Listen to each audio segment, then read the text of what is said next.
strategy, which was published, as I said, in 2008. The strategy recognizes the importance of increasing air, land, and maritime domain awareness, particularly in the Amazon, in order to secure its vast borders, to combat illegal trafficking and improve citizen security. Indeed, Brazil has made military and other forms of public service among its citizenry a priority and has linked its procurement approach to economic development through homegrown defense industries and technology transfers. In other words, Brazil is focused inwards, and its increasing expenditures, whether from personnel, costs, helicopters, tanks, is reflective of that. Similarly, Chile has steadily and openly pursued a modernization process since 2002. The F-16 purchase from the United States is to modernize its aging Air Force, a key strategic priority for a country whose Pacific territory extends thousands of miles from its mainland. I do not see this particular upgrade or the winding down of the modernization process as a shift to a more aggressive Chile. Now, Colombia is different. The Colombian government faces an internal armed conflict with terrorists and narco-traffickers. President Uribe's democratic security policy has been very successful. Reports estimate that the FARC membership, for example, is down to 8,000 from a high of roughly 20,000. But this policy requires resources, and Colombia has been focusing on making its forces more mobile, more counterinsurgency effective. The Navy, for example, is a good example because it has focused its resources on becoming more effective in brown water force, in riverine kinds of activities to support stations and other missions. Despite President Chavez's attempts to distort the truth, Colombia's procurement and expenditures posture is consistent with a country that is focused on defeating a brutal domestic threat. Mexico also finds itself in the midst of a struggle with organized crime. President Calderon's leadership and courage in this matter, I think, deserves much praise. In terms of arms procurement and defense expenditure, there is a new focus on buying items such as trucks, ocean patrol vessels, interceptor craft, helicopters, surveillance aircraft that are more suitable to the challenges that Mexico faces today. Venezuela, however, boasts of signing agreements reportedly worth billions of dollars with Russia to include weapons that, in my view, are primarily suitable for conventional war. President Chavez's desire for Kalashnikov rifles, for Sukhoi jet fighters, does little to promote citizen security or to combat illicit trafficking that is increasingly taking hold in Venezuela, by the way. Furthermore, President Chavez has cloaked these transactions in secrecy, which flies in the face of UNASUR's stated goal to build confidence and to trust on defense matters in the region through increased transparency. In stark contrast, the assistance that the United States has provided through MERIDA, through the Caribbean Security Initiative that I just mentioned, U.S. Southern Command's enduring friendship exercises, Plan Colombia, etc., cannot be construed in good faith as inciting an arms race in the region.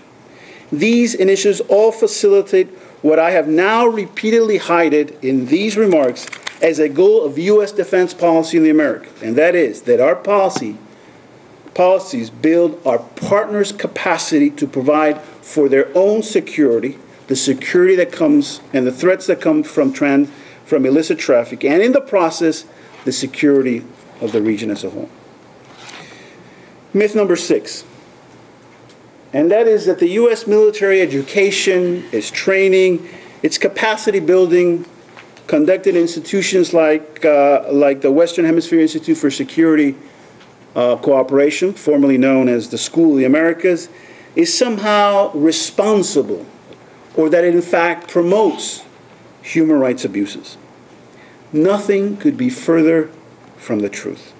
Secretary Gates has emphasized to me and to the public our commitment to human rights. As he noted in the speech I mentioned previously, and I quote, "Strong human rights programs are vital when conducting military responses because security gains will be illusory if they lack public legitimacy that comes with the respect for human rights and the rule of law." End of quote. That is the lesson we have learned from Iraq and Afghanistan. The argument for human rights is no longer strictly a moral one, although it unquestionably remains a moral imperative, but it is also indispensable to the legitimacy of institutions and democracies, and therefore our own national security. WINSEC, the Western Hemisphere Institute for Security Cooperation, is a great example of how we have made good on our commitment to human rights. WINSEC is mandated to educate, train military, police, and civilians in accordance with the Charter of the Organization of American States, including those related to democracy and human rights. As a result, WINSEC offers a robust democracy, ethics, and human rights program that focuses on issues of rule of law, due process, civilian control of the military, and the role of the military in a democratic society. As part of this program, all WINSEC students are required to take democracy and human rights classes. To make sure that this course is as relevant and beneficial as possible, WINSEC has developed its own case studies of real and contemporary instances of human rights abuses. WINSEC is required by legislation to provide at least 8 hours of human rights training per student, and in fact, it provides 10. In addition to the democracy and human rights class, the Institute also has designed engagement skills training facility. This training facility is actually a computerized virtual tool, a simulation, a full-scale simulation actually that requires students to make split-second decisions on whether or not to fire one's weapons in situations that present classic dilemmas in human rights and the lawful use of force. I took the test in the simulation, and I am embarrassed to say that I failed. The Institute also offers a human rights instructor course.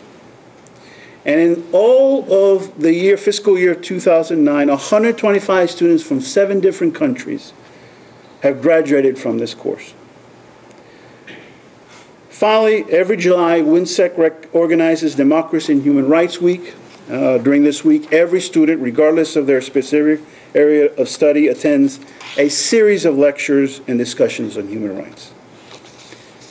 The training at WINSEC provides, I think, is reflective of the training we provide across institutions.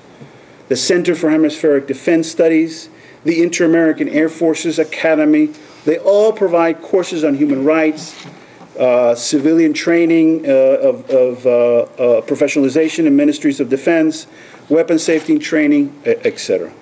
Southcom here in town, exercises on trade winds, Panamax, UNITAs, all these are exercises to improve cooperation, shared military tactics, and interoperability.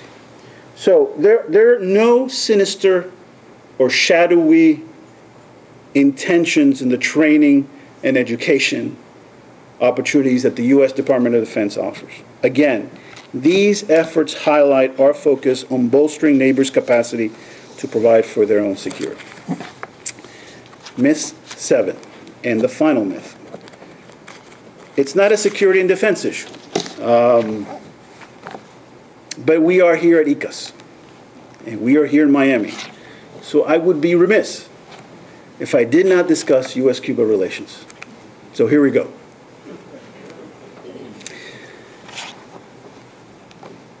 As Jaime sneers at me as I'm about to say.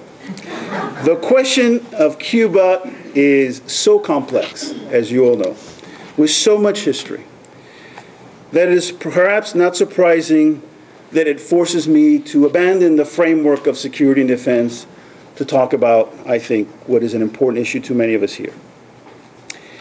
But let me address it in terms of a myth.